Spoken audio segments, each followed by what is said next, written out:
आप देख रहे हैं HNN न्यूज और मैं हूं आपके साथ निहारिका नाथ। अयोध्या में रामलला के प्राण प्रतिष्ठा कार्यक्रम संपन्न हो गया। प्रधानमंत्री नरेंद्र मोदी ने वैदिक पूजा पाठ के बीच प्राण प्रतिष्ठा में मुख्य यजमान की भूमिका निभाई। इस दौरान प्रधानमंत्री मोदी के साथ राष्ट्रीय स्वयंसेवक संघ के प्रमुख मोहन भागवत भी शामिल रहे। इस मौके पर उत्तर प्रदेश की राज्यपाल आनंदीबेन पटेल और मुख्यमंत्री योगी आदित्यनाथ भी मौजूद रहे। प्राण प्रतिष्ठा के लिए 84 सेकंड का समय निर्धारित किया गया था। साथ ही बता दें कि प्रधानमंत्री नरेंद्र मोदी के स्वागत के लिए सीएम योगी आदित्यनाथ महर्षि वाल्मीकि अंतर्राष्ट्रीय एयरपोर्ट पहुंचे, जहां सीएम योगी ने प्रधानमंत्री को गुलदस्ता देकर स्वागत किया। समारोह के लिए 7000 से अधिक लोगों को शामिल किया गया था। इसमें राज्य के अतिथियों की सूची में प्रमुख राजनीतिक नेता, बड़े उद्योगपति, फिल्म अभिनेता, खिलाड़ी, नौकरशाह और राजनयिक शामिल थे। प्राण प्रतिष्ठा समारोह में भाग ले रहे लोगों में राम जन्मभूमि में मंदिर के लिए आंदोलन करने वाले लोग भी शामिल थे। वहीं बॉलीवुड सुपरस्टार अमिताभ बच्चन, दिग्गज उद्योगपति मुकेश अंबानी और गौतम अडानी और मशहूर खिलाड़ी सचिन तेंदुलकर अतिथियों के रूप में शामिल हुए। पूजा के दौरान प्रधानमंत्री मोदी ने दंडवत होकर भगवान का आशीर्वाद लिया। कृतज्ञता पूर्वक नमन करता हूं। मैं आज प्रभु श्री राम से क्षमा याचना भी करता हूं। हमारे पुरुषार्थ, हमारे त्याग, तपस्या में कुछ तो कमी रह गई होगी कि हम इतनी सदियों तक ये कार्य कर नहीं पाए। आज वो कमी पूरी हुई है।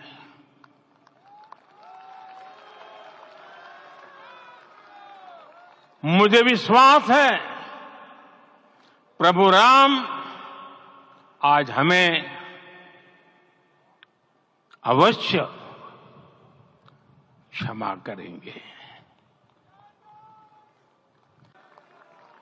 मेरा पक्का विश्वास है, अपार श्रद्धा है कि जो घटित हुआ है इसकी अनुभूति देश के, विश्व के कोने कोने में राम भक्तों को हो रही होगी।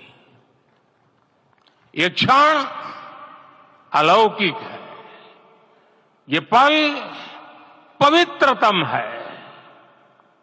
ये माहौल, ये वातावरण, ये ऊर्जा, ये घड़ी प्रभु श्री राम का हम सब पर आशीर्वाद है। प्रभु बिलो की हर से पुरबासी, जनित वियोग विपत्ति समनासी। अर्थात प्रभु का आगमन देकर ही सब अयोध्यावासी, समग्र देशवासी हर्ष से भर गए। लंबे वियोग से जो आपत्ति आई थी उसका अंत हो गया। उस कालखंड में तो वो वियोग केवल 14 वर्षों का था, तब भी इतना असह्य था। इस युग में तो अयोध्या और देशवासियों ने सैकड़ों वर्षों का वियोग सहा है। हमारी कई कई पीढ़ियों ने वियोग सहा है। अयोध्या में प्राण प्रतिष्ठा कार्यक्रम को लेकर देश भर में भी खुशी मनाई गई। इसी कड़ी में पंचकुला में कार्यक्रम का आयोजन किया गया। इस दौरान सीएम मनोहर लाल ने कार्यक्रम में शिरकत करते हुए भगवान रामलला को लेकर राम भजन गाया और प्रदेश की जनता को दीपावली की तरह उत्सव मनाने को कहा। बता दें कि इस कार्यक्रम में हरियाणा कैबिनेट के कई नेता मौजूद रहे। बच्चे में सब में बसते हैं, राम जी के बिना कुछ नहीं है। एक दो पंक्तियां सुना करके मैं अपनी बात समाप्त करूंगा। किरण जी आए क्या? किरण खेर जी आने वाले, उनका जल्दी समाप्त करो वरना वो आएंगे नहीं। मैं भी उनको बुलाने के लिए जल्दी समाप्त कर रहा हूं। कैलाश खेर जी है, किरण खेर जी नहीं, कैलाश खेर जी। वो कैसे कैब मिल गया, कैसे कैब मिल गया। मुझे वो किरण खेर जी इसलिए याद आ जाती है, हमारी चंडीगढ़ की मेंबर पार्लियामेंट है। एक उनके वो अनुपम खेर जी कभी कभी याद आ जाते हैं, तो खेर खेर बराबर हो जाते हैं। लेकिन फिर भी कैलाश खेर जी, उनकी तो महिमा ही अलग है। वो अपने वाणी के माध्यम से, अपने सुर संगीत से देखो भाव विभोर करेंगे। लेकिन एक दो पंक्तियां मैं बोलता हूं और मेरे साथ बोलने वाले कुछ लोग जरूर मिल जाएंगे। इतनी बड़ी भीड़ में जरूर बैठे होंगे, मैं बोलूंगा शायद साथ बोल जाए। मैं बोल रहा हूं, चंदन है इस देश की माटी, तपोभूमि हर ग्राम है। चंदन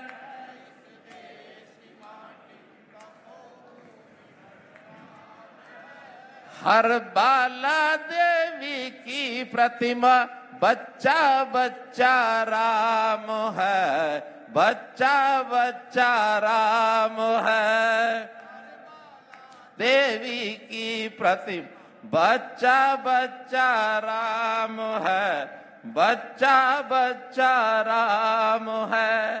चंदन है इस देश की माटी, तपोभूमि हर ग्राम है। हर बाला देवी की प्रतिमा, बच्चा बच्चा राम। अरेगा बच्चा बच्चा राम। चलिए तब तक हम और थोड़ा आगे बढ़ते हैं। हर शरीर मंदिर सा पावन, हर मानव उपकारी है। हर शरीर मंदिर सा पावन, हर मानव उपकारी है। जहाँ सिंह बन गए खिलौने, गाय जहाँ माँ प्यारी है। जहाँ सिंह बन गए खिलौने, गाय जहाँ माँ प्यारी, जहाँ सवेरा शंख बजाता, लोरी गाती शाम है। जहाँ सवेरा शंख बजाता, लोरी गाती शाम है। हर बाला देवी की प्रतिमा, बच्चा बच्चा राम है, बच्चा बच्चा राम है। जहाँ कर्म से भाग्य बदलते, श्रम निष्ठा कल्याणी है। जहाँ कर्म से भाग्य बदलते, श्रम निष्ठा कल्याणी है। त्याग और तप की गाथाएं, त्याग और तप की गाथा, गाती कवि की वाणी है। त्याग और तप की गाथाएं, गाती कवि की वाणी है। ज्ञान यहाँ का गंगा जल सा, ज्ञान यहाँ का गंगा जल सा, निर्मल है अविराम है। निर्मल है अविराम है। हर बाला देवी की प्रतिमा, बच्चा बच्चा राम है, बच्चा बच्चा राम है। इसके सैनिक समर भूमि में गाया करते गीता है। इसके सैनिक समर भूमि में गाया करते गीता है। जहाँ खेत में हल के नीचे खेला करती सीता है।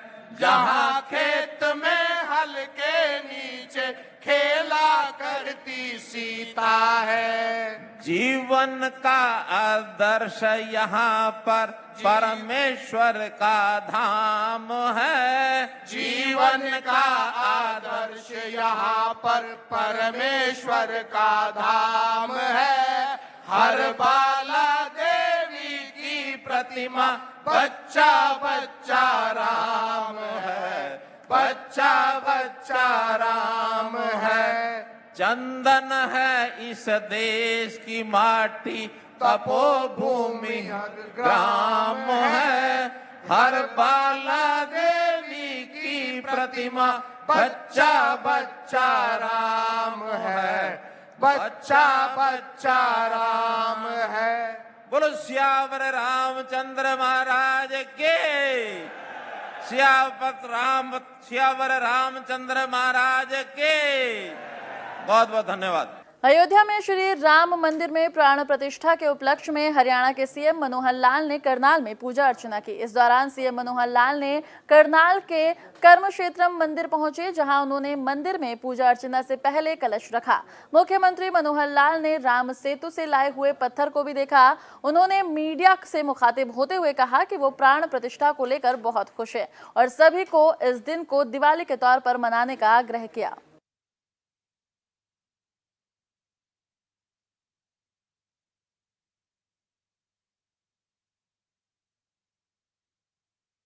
अयोध्या में भगवान रामलला के प्राण प्रतिष्ठा से हरियाणा के लोगों में खासा उत्साह देखने को मिला।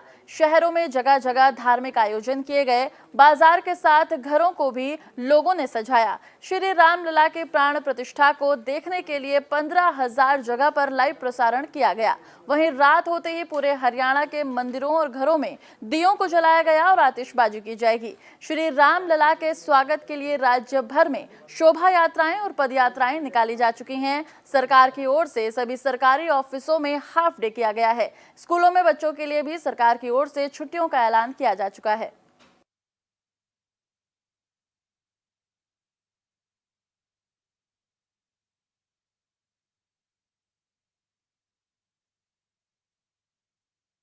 हरियाणा के पानीपत जिले में रामलला के प्राण प्रतिष्ठा की खुशी में भव्य शोभा यात्रा निकाली गई, जिसमें शामिल होने के लिए हरियाणा के सीएम मनोहर लाल ने शिरकत की। इस दौरान सीएम मनोहर लाल ने भगवान श्री राम को मर्यादा पुरुषोत्तम बताया और कहा कि देश में राम राज्य आ गया है।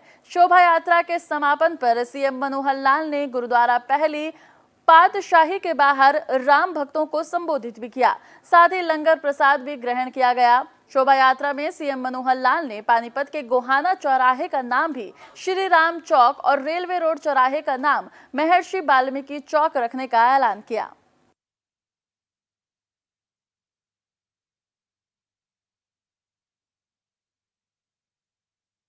अयोध्या में श्री रामलला प्राण प्रतिष्ठा की खुशी में पूरा चरखी दादरी राम के रंग में रंग गया है।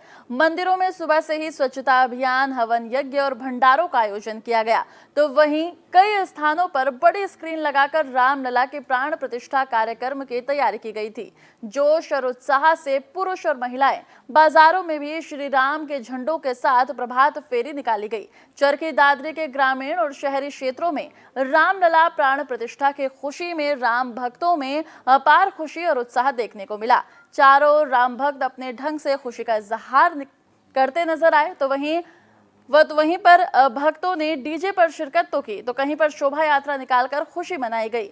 दादरी शहर ही नहीं, गांव में भी मंदिरों में सुबह से स्वच्छता अभियान, हवन यज्ञ और भंडारे का आयोजन किया गया था। मंदिरों में सुबह हवन के साथ भंडारा आयोजित किया गया था।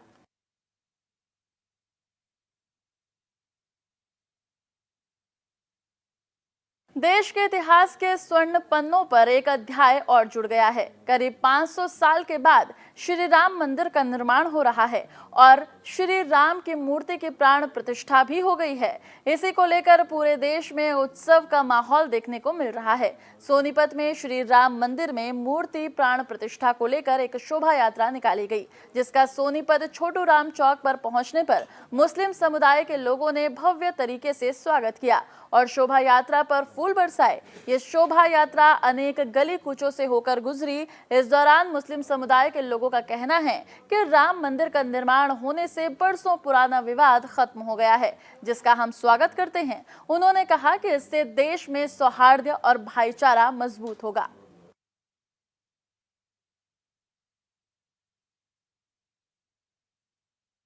हरियाणा कर्मचारी चयन आयोग यानी कि HSSC की तरफ से लगातार ग्रुप सी के विभिन्न ग्रुपों की परीक्षा आयोजित की जा रही है। आने वाली 28 जनवरी को भी 3 ग्रुपों की परीक्षा का आयोजन किया जाएगा। आयोग की तरफ से इसके लिए नोटिस जारी हो चुका है। आयोग ने शॉर्ट लिस्ट किए गए उम्मीदवारों की लिस्ट भी जारी कर दी है। सभी उम्मीदवार इस लिस्ट में अपना रोल नंबर चेक कर सकते हैं। 28 जनवरी को ग्रुप नंबर 44, 20 और 50 के लिए परीक्षा का आयोजन होना है।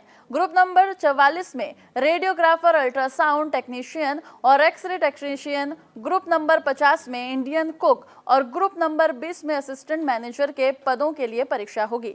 हरियाणा कर्मचारी चयन आयोग की तरफ से जारी शेड्यूल के अनुसार ग्रुप नंबर 20 की परीक्षा सुबह के शिफ्ट में 10:15 से दोपहर 12 बजे तक होगी। इसी प्रकार ग्रुप 44 तथा 50 की परीक्षा शाम की शिफ्ट में दोपहर बाद 3:15 से शाम 5 बजे तक आयोजित होगी।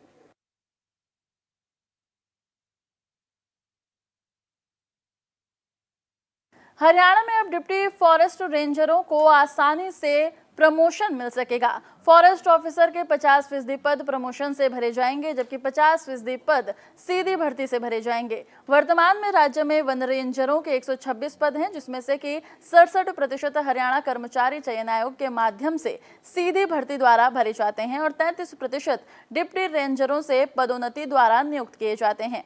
पर्यावरण, वन एवं वन्य जीव विभाग के अतिरिक्त मुख्य सचिव विनीत गर्ग ने इस संबंध में आदेश जारी किए हैं। डिप्टी रेंजर्स को पदोन्नति के लाभ देने के लिए वन विभाग के तृतीय श्रेणी पदों के भर्ती एवं सेवा नियमों में बदलाव किया गया है। इसी तरह भारतीय वन सेवा के अधिकारी ही मुख्य वन्यजीव वार्डन बन सकेंगे। मुख्य वन्यजीव प्रतिपालक का पद राज्य नियमों से हटा दिया गया है। भारत सरकार द्वारा इस पद को पीसीसीएफ स्तर पर भारतीय वन सेवा में शामिल किया गया है।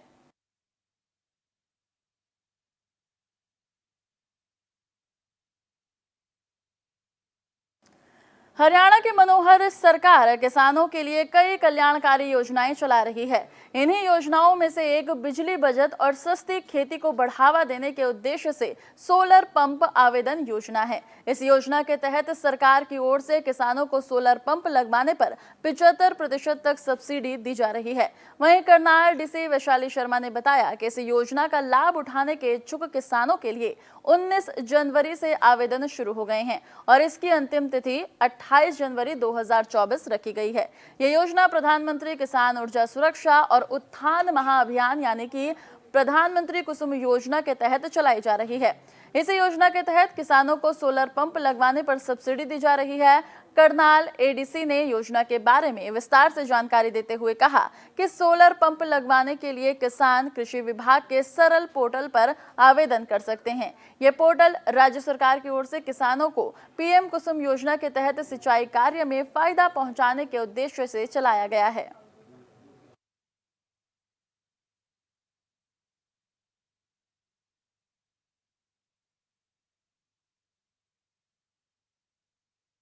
नया साल रेवाड़ी के लोगों के लिए कई बड़ी सौगात लेकर आया है। 24 जनवरी को सीएम मनोहर लाल जिले को करीब 200 करोड़ रुपए की परियोजनाओं का तोहफा देने वाले हैं। इसमें शहर की सबसे पुरानी मांग रेवाड़ी महेंद्रगढ़ रोड और रेवाड़ी दादरी रोड पर फाटक संख्या 3 में 59 पर बनने वाला रेलवे ओवरब्रिज भी शामिल है, जिसमें वाहन चालकों का सफर करना आसान होगा, तो वहीं शहर के लोगों को जाम से भी निजात मिलेगी। बता दें कि मुख्यमंत्री मनोहर लाल ने रेवाड़ी के कुंड, खोल, मंदोला और रेवाड़ी शाहजहांपुर रोड का आधिकारिक शुभारंभ करेंगे। इन दोनों सड़क मार्ग के निर्माण पर 82 करोड़ रुपए की धनराशि खर्च होगी। बता दें कि गुरुग्राम से बीजेपी सांसद और केंद्रीय मंत्री इंद्रजीत सिंह ने बताया कि सीएम मनोहर लाल 24 जनवरी को चंडीगढ़ से इन परियोजनाओं का शिलान्यास और शुभारंभ करेंगे। आगे केंद्रीय मंत्री ने बताया कि रेवाड़ी जिले के 6 गांवों को भी पशु चिकित्सालय भवनों की सौगात मिलेगी। इसमें दरौली, बवाना, गुज्जर, गुरावड़ा, औलांत, जाडरा और निमोठ गांव शामिल हैं। इनके निर्माण कार्य पर 193 करोड़ रुपए की धनराशि खर्च होगी।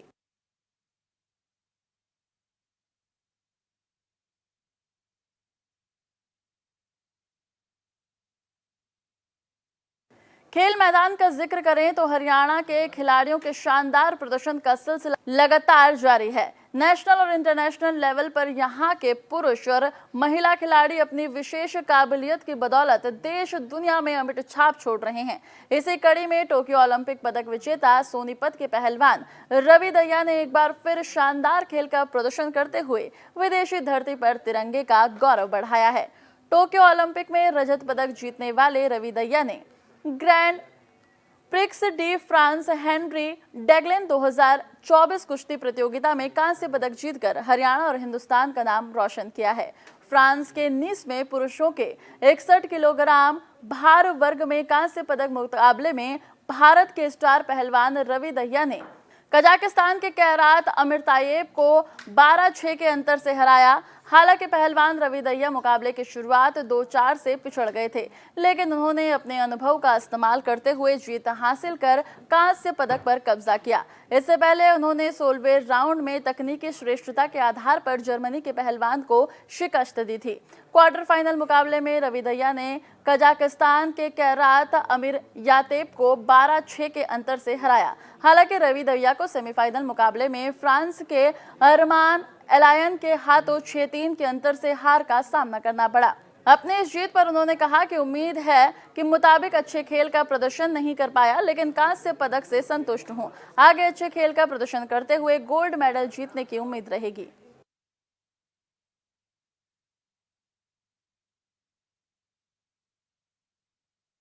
हरियाणा में हाड़ कपाने वाली ठंड का दौर जारी है। सुबह के 24 घंटे के दौरान अधिकतम तापमान में सामान्य से 7.3 डिग्री गिरावट दर्ज की गई। इस कारण से प्रदेश में अत्यधिक ठंडे दिन की स्थिति रही। तो वहीं भारतीय मौसम विभाग ने ठंड को लेकर रेड अलर्ट जारी किया है। प्रदेश के 11 जिले अंबाला, कुरुक्षेत्र, कैथल, महेंद्रगढ़, रेवाड़ी, झज्जर, गुरुग्राम, मेवात, पलवल, फरीदाबाद शामिल हैं। मौसम विशेषज्ञों का कहना है कि सुबह में ठंड की चरम स्थिति के पीछे मुख्य कारण कमजोर पश्चिमी विक्षोभ का सक्रिय होना है।